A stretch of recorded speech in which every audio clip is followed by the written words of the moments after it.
IT రంగంలో ఉద్యోగుల సంఖ్య తగ్గుతోంది. గత ఆర్థిక సంవత్సరంలో టాప్ 5 ఐటీ సంస్థల్లోని ఉద్యోగుల సంఖ్య 69,000 వరకు తగ్గింది.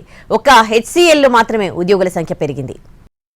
దేశంలోని ప్రధాన ఐటీ కంపెనీల్లో ఉద్యోగుల సంఖ్య తగ్గుతోంది. సాధారణంగా ఐటీలో ఎప్పుడూ ఉద్యోగుల సంఖ్య పెరగడమే కానీ తగ్గడం అరుదు.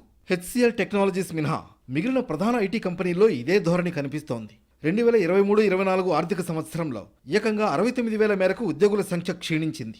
ఇటీవల ఆయా కంపెనీలు వెలువరించిన త్రైమాసిక ఫలితాల సందర్భంగా ఈ విషయం బయటపడింది. ఆశించిన స్థాయిలో డిమాండ్ లేకపోవడమే దీనికి కారణమని నిపుణులు అంటున్నారు.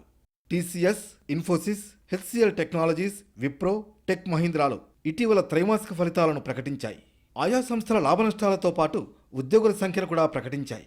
ఈ గణాంకాలను చూస్తే మొత్తంగా 69,127 మంది ఉద్యోగులు తగ్గినట్లు తెలుస్తోంది. టీసీఎస్లో 13,249 మంది, విప్రోలో 24,516, ఇన్ఫోసిస్లో 25,994, టెక్ మహీంద్రాలో 6,945 మేర ఉద్యోగుల తగ్గుదల నమోదైంది.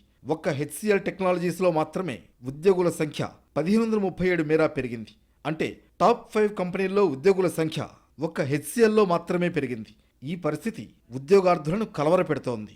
ఓవైపు ఉద్యోగుల సంఖ్య తగ్గిన వేళ మళ్లీ ఫ్రెషర్లను నియమించుకోవడంపై ఆయా కంపెనీలు దృష్టి సారిస్తూ ఉండడం ఊరట కలిగిస్తోంది.